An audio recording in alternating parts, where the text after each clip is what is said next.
Right, we're here at Woodlands, ahead of the NZB parade. Mr. Andrew Grierson, or Dr. Andrew Grierson, joins me. Hello, mate. Yeah, how are you? You good? I'm very well. Back here in on the North Island, beautiful weather. Do you look forward to this time of year with the parades, still serving horses? It's a busy time of year for you guys. Yeah, look, we're starting to get towards the end of it. You know, like we've been up early in the morning collecting stallions, full on day for the guys. So most of the staff are pretty well over it at the moment. And then all of a sudden you're going in and preparing the yearlings on top of it. So so it's a busy time of year for us. And then it doesn't give up either now because, you know, one stage you go away for holidays and stuff like that, but then we've got weanlings. All our weanlings to wean and get those ready and then for the weanling sales.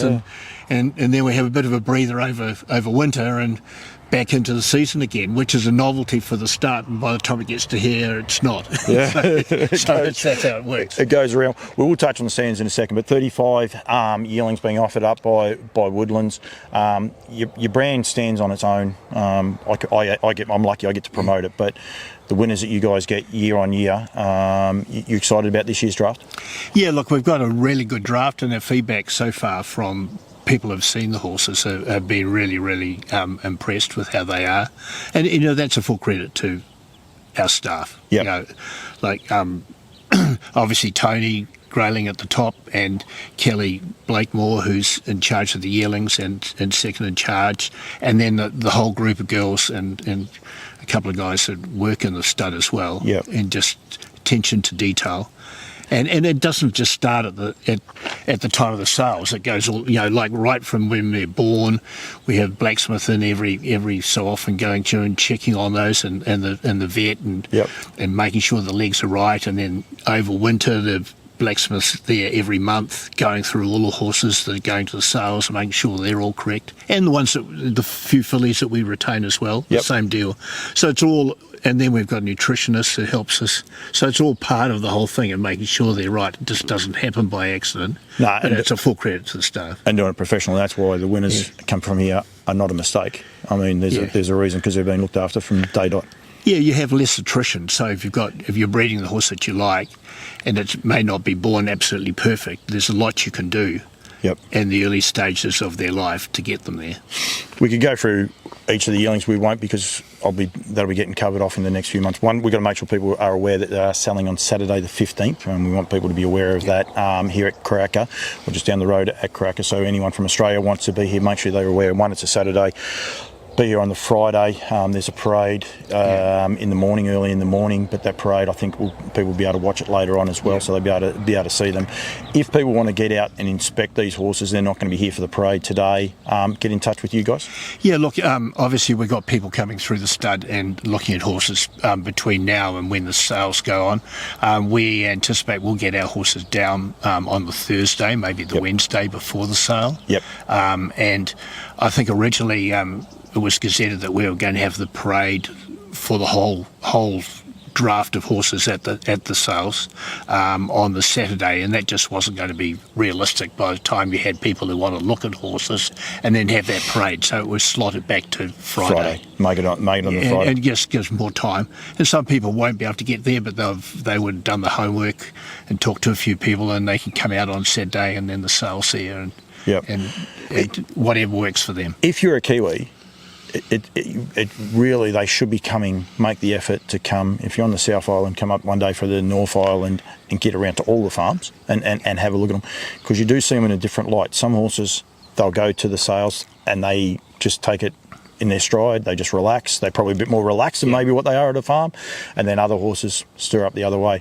It's important to come and see them prior to the sale, isn't it? Yeah, look, I mean, there's no set standard for what you should do, but a lot of the really smart guys who are buying yearlings have often gone in and looked at those horses early on. Then they'll come, like we've got the bus tour today, they'll come and compare what they saw weeks before to now, and then they'll have their notes and look at the horses right on the day or the day before the sale and see how they've improved or not, and get an idea exactly, you know, how the horse is and everything like that. And some people find that's a really good idea, but there is no secret to success. I mean, because you know, there's others that go in and good judges and pick the eyes out of it in 2 seconds flat. So I've heard of stories, one in the thoroughbreds, where a guy was extremely drunk and said, "Oh, this horse is too cheap." So he walked out, put his hand up, and got himself a dead set champion. And I won't say the horse's name, but I mean, plenty of people can say those sorts of stories. Just on the stallions, going through, you must be stoked. Seaside, really stamping himself now in Australia as a serious, and New Zealand as a serious horse, siring horses everywhere. His stats are through the roof. I know a person last night rattled the stats off to me. They're amazing, the job that he's doing. And he's creeping up on people. I think a lot of people aren't aware of the job that he is actually doing. Yeah, look, for the number of actual foals on the ground he's had for the first few years, he's well and truly, as you say, boxed outside his grade. And he's done such a good job in America. We knew it was going to happen. He's such a nice looking yearling. You just got to look at the prices in America they pay for them. They're not ugly ducklings. They look like they get up and go. So he's done all of that. And a lot of people too don't realise that these next two crops, the 2-year-old crop, is going to be in New Zealand anyway, it's about 130 foals or something, and then the next crop after that's over 100 as well. Yeah. Where he's been doing the job on half that number. I think his first season was about 16 horses or something, wasn't it? Like it was tough. It's hard to get people to follow us right from the start. I mean, like, there was the same trouble we had with Sweet Lou, and now everyone understands that he's a superstar, you know. And well, Lou is that, and he exactly is a superstar. He leaves, one of the knocks always, he hasn't left a good horse.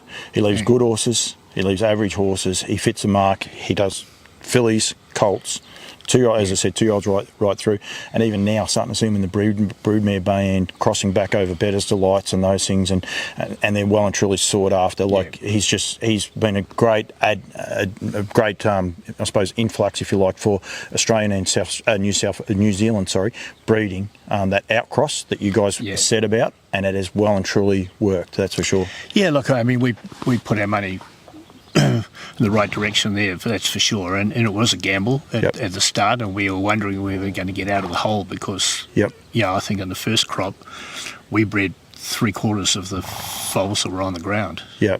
And I think, and then, of course, in New Zealand, they're saying, he's not going any good, but they had 67 foals, and I think 56 of them had gone to Australia or something, because you Aussies got onto it quicker than the New Zealanders. And love them. And it's just changed now. Everyone, for all the knockers, they're not there anymore. No. Yeah. We'll stay on the knockers, if you like, in a way. Lather Up, doing a good job now. I'm not going to say a great job, like, we're being realistic. Starting to get the winners. Just seem like they're not that early, precocious 2-year-old. They're sort of a later in the season, which actually fits the bill with what Lather Up was himself as a racehorse. Like, he retired the equal fastest horse in the world at the time, but he did that later on, but he just got stronger and stronger. And his progeny seemed to be the way that the two horses at Quinella at Winton, they were so strong, like it was a hard-run race, and these two horses come from last and second last, and they're just so strong getting across the line. Debbie Lincoln, same thing, strong filly. They're scared, not scared. They're coming. People just got to be that little bit patient. Yeah, look, I think when you're looking at the number of live foals he's had, you can't knock him on the number of 2-year-old starters he's had either. I mean, and he's doing a great job. He really has. He just needs a really good horse to come out, and we think it'll happen. And he is a lovely type, and they're good, kind horses, and they've got speed, obviously, like him. So he's a chance. A closing speed, which was his biggest advert in America, because he won that race. It was over 1,800 metres or something along those lines, and that was the thing. Like, he blew the rest of them away. They got the 1,600, and they said, "Well, we've done enough," and he powered away from them. Your first season actually dealing with him here in Australia, New Zealand, because he's been in Australia. He's a cool dude, isn't he? Yeah, he's lovely. He's great. He's a really good-natured horse. He's good in the breeding shed, and he's got a personality, and he's good to have around. Yeah, we really enjoy him. The King stays, Bettor's Delight. He ain't getting on the next flight out of here, which will be a shock to his system, but I'm sure he won't worry about his frequent flight points. A good shock, hopefully. Yeah, exactly. But he's just continues, like, he left the 2-year-old, his name's just left me, of Regan Todd's this year, Marketplace, but then also all the fast class horses as well, all the way through. Like, he just continues to do it. He's just a revelation for racing. And Hughesy keeps saying they've got to erect a statue. I think at some point in time people have got to stand up and say this guy is an absolute freak.